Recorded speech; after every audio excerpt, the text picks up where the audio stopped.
cotiza a 1.159,66 centavos y el riesgo país se mantiene en 1.044 puntos. Y para analizar más datos de la economía ya está con nosotros Pedro Gaite, él es economista. ¿Cómo estás, Pedro? Bienvenido. Hola, buenas tardes, ¿cómo andan? Bien, gracias como siempre por recibirnos. Bueno, Pedro, ¿qué pasa en el mercado? Se amplió nuevamente la brecha y bueno, sobre todo el dólar blue, ¿no? Que tuvo esta volatilidad muy marcada. Sí, creo que es algo esperable, digo, es un mercado que es muy pequeño, el blue, y es esperable que haya ciertos vaivenes, cierta volatilidad. De todas maneras, creo que la tendencia que se está viendo hace un mes y medio, 2 meses, y que creo es probable que se sostenga durante un tiempo más, Ujú. es una tendencia a la baja de los dólares financieros, una caída muy importante de la brecha cambiaria, una caída del riesgo país, que de todas maneras creo que está un poco disociada de las condiciones más estructurales, diría, del sector externo, que son básicamente la falta de dólares. Ujú. La realidad es que las reservas del Banco Central siguen siendo muy escasas, no logran superar los 30.000 millones de dólares. Las reservas netas están por abajo de los 6.000 millones de dólares negativas.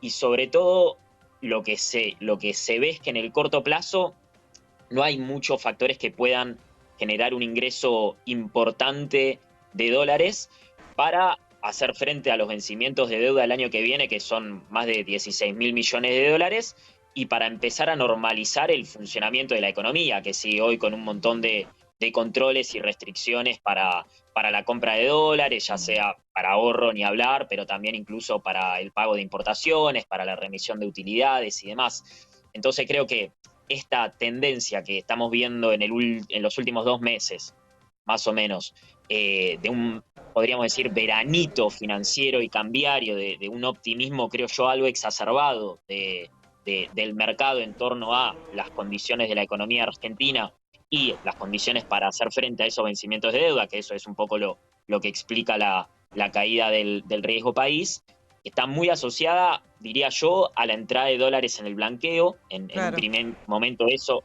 fue lo que generó ese optimismo, porque entraron alrededor de unos 13.000 millones de dólares producto del blanqueo, lo cual creo superó las expectativas en términos de la entrada de dólares al país, no tanto en términos de el total de dólares blanqueados. Para ponerlo en perspectiva, en el blanqueo de 2016 se blanquearon unos 116.000 millones de dólares. En este blanqueo prácticamente todo lo que se blanqueó entró y fueron esos 13.000 millones de dólares. Con lo cual, digo, fue muy efectivo en términos de que los dólares que se blanquearon ingresen al país. Ujú. Eso creo que se explica por el incentivo de que si los dólares entran y quedan depositados o se invierten en activos financieros argentinos, no pagan la multa, que en esta primera etapa es del 5%. Eso generó la entrada de dólares, y también creo que explica un poco este aumento en el precio de acciones, de bonos y demás, que está asociado a que esos dólares que entraron en el blanqueo se estén destinando a esos activos. Ahora, como decía, en términos de la política económica general y las condiciones del sector externo, lo que yo estoy viendo es que el Ujú. gobierno está muy plantado en que no se mueve de ese 2% del crawling mensual, que implica una pérdida muy importante de competitividad cambiaria, que ya está generando distorsiones en el sector externo, reticencia por parte de los exportadores a exportar, está generando un aumento de importaciones, sumado también a la quita de aranceles en distintos productos, que hace que, además, producto del 20% que se liquida de las exportaciones en el mercado financiero y la de a poco normalización en el pago de importaciones, hoy ya tengamos déficit comercial cambiario. O sea, cuando Claro. uno ve lo que paga el Banco Central por importaciones y lo que cobra por exportaciones de bienes y servicios, ya estamos en déficit. Y eso se va a profundizar en los próximos meses si no hay una corrección cambiaria, si no se quita el blend exportador, de la mano de la normalización del pago de importaciones. Y creo que acá la gran apuesta, en definitiva, es a que haya una lluvia de inversiones. Eso es Ujú. lo que espera el gobierno, de la mano del RIGI y demás, pero eso todavía no se está materializando, la inversión extranjera está en mínimos, y aun cuando el RIGI sea efectivo y se empiecen a concretar esas inversiones que en algún momento sería esperable, pueden entrar por el mercado financiero. Tampoco eso impactaría en su totalidad las reservas del Banco Central. Entonces, Y por ahora, eso digo, creo que hay como sí, una disociación entre el optimismo generalizado que hay en torno a la acumulación de dólares del país y la capacidad de pagar la deuda, que explica caída del riesgo país, aumento del precio de las acciones, bonos, etcétera, y las condiciones más estructurales, que son apreciación claro. cambiaria, un saldo comercial cada vez más deficitario y vencimiento de la deuda realmente muy importantes. Ahora, esa lluvia de inversiones que mencionaste, Pedro, extranjeras, ¿están mirando también de cerca lo que va a pasar con el cepo, que es otro desafío que también tiene el gobierno por delante? Bueno, ayer en las jornadas que bancarias, económicas que realiza el Banco Central, ayer en el Palacio Libertad, donde se reunieron diferentes referentes justamente del ámbito económico, hicieron mención, ¿no? Al cepo. Sí, Hay que, sí, es una falta política todavía, ¿no? Pero digo, ¿las que sigue inversiones en están viendo agenda. esto? Y seguramente las que están en el marco del RIGI Ujú. tienen libre acceso al mercado cambiario, o sea que en ese tipo de inversiones, que son mayores a 200 millones de dólares, no debería ser tan importante porque, de nuevo, tienen libre acceso al mercado cambiario para remitir utilidades, para importar, de hecho tienen quita de aranceles, después de 3 años ni siquiera tienen la obligación de liquidar sus exportaciones y demás.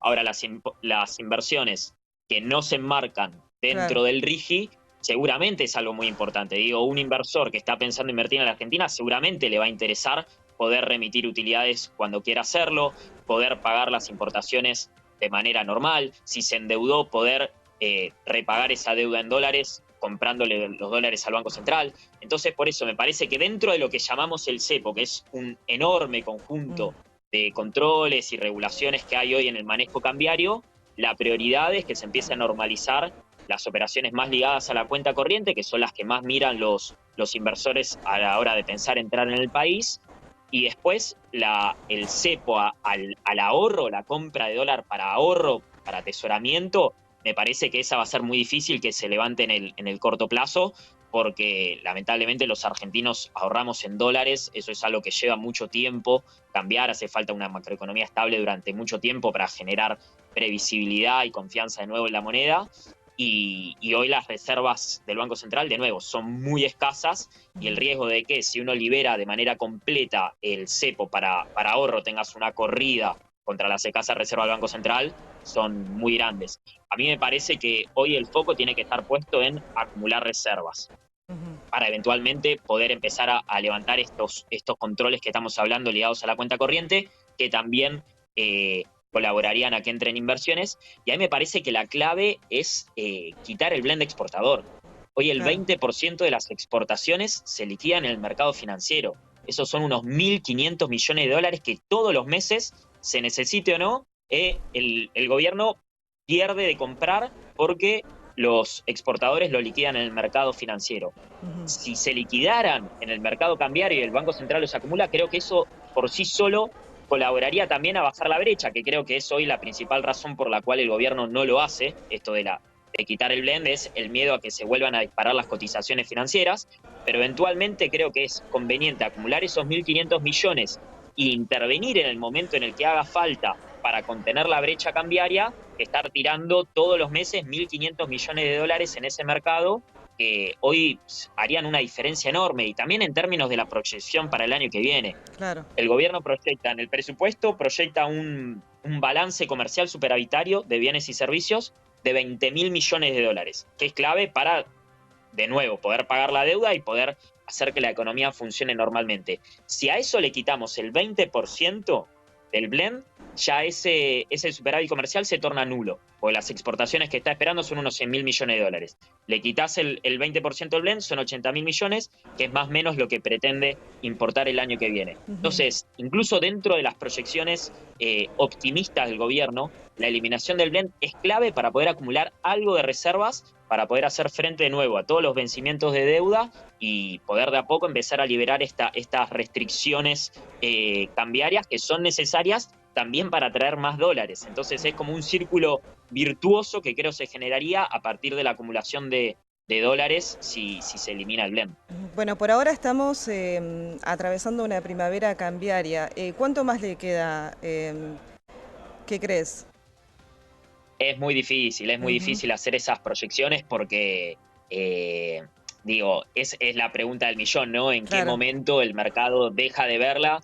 Y la realidad es que hoy se está generando un carry trade fenomenal. Digo, Ujú. el que entra en dólares, se pasa a pesos y invierte en bonos, acciones o lo pone incluso a tasa fija, que si bien son relativamente negativas en términos reales, con el dólar tenés una tasa en torno al 4% mensual, digo, nadie se quiere perder esa fiesta. Ahora, el tema es que la ganancia generada en 1, 2, 3, 4 meses se puede perder en minutos si hay una nueva disparada del dólar, y lo que yo estoy viendo es que este optimismo, de nuevo, es algo exacerbado y que hay un riesgo latente en el frente cambiario muy importante porque no hay dólares, los dólares siguen faltando. Entonces Claro. la clave acá es que se acumulen dólares y lo que estamos viendo es que ni la entrada de dólares del blanqueo generó un aumento de reservas porque los bancos están manteniendo esos dólares en efectivo, ni por el lado comercial, que es lo más virtuoso, digo, un aumento de las exportaciones, eso tampoco se está viendo,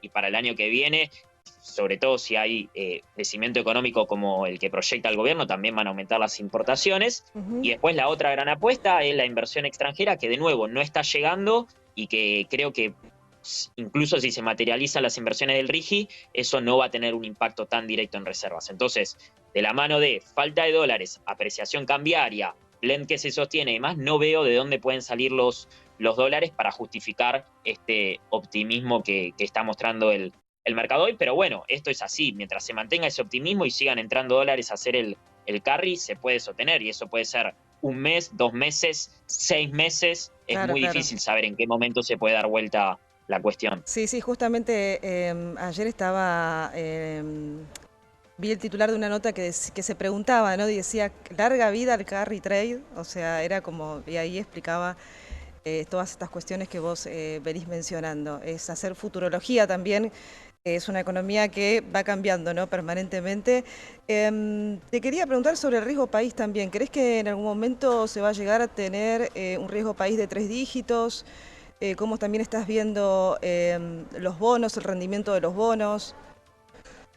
Y es un poco esto, o sea, la realidad es que la caída del riesgo país fue fenomenal en Ujú. estos meses, y si se siguiera con esta tendencia, ya con un riesgo país más cercano a los 800, 700 puntos, podés empezar a hablar de hacer alguna colocación de deuda en los mercados internacionales y demás, lo cual sería muy positivo. Sería positivo incluso pensando en términos de una reestructuración el año que viene, que creo que es algo que no se puede descartar, incluso la señal que dio el gobierno modificando el DNU para reestructurar deuda en condiciones más favorables al mercado, Ujú. creo que es un poco una señal en ese sentido, pero también pensando en una reestructuración, tener un riesgo país más bajo es algo positivo. Ahora, de nuevo, la variable que hay que ver para pensar la capacidad de pago que tiene el gobierno es la cantidad de dólares en el Banco Central. Y Claro, eso claro. no está aumentando, y de nuevo, la perspectiva de acá a los próximos 3, 6 meses, un año, tampoco es sumamente positiva. Ujú. Entonces, creo que este aumento del precio de los bonos está explicado en buena medida por la entrada de dólares del blanqueo, por el hecho de que invirtiendo en bonos argentinos también se quita la multa del 5%, que está viendo un poco como una burbuja. Entonces uno ve que el precio de los bonos sube, sube, sube, y se quiere subir a ese negocio y compra y ve que siguen subiendo. Entonces, ahora, por eso me parece que es muy importante marcar la disociación que estoy viendo entre todo este veranito financiero y cambiario que aumenta los precios de bonos, de acciones, cae el riesgo país, cae la brecha, etcétera, etcétera, las condiciones más estructurales, que son falta de dólares, apreciación cambiaria y una perspectiva de acumulación en el corto plazo que no es tan promisoria. Ujú. Bueno, Pedro, muchísimas gracias por este contacto, como siempre. No, gracias a ustedes. Hasta luego. Pedro Gaite, economía,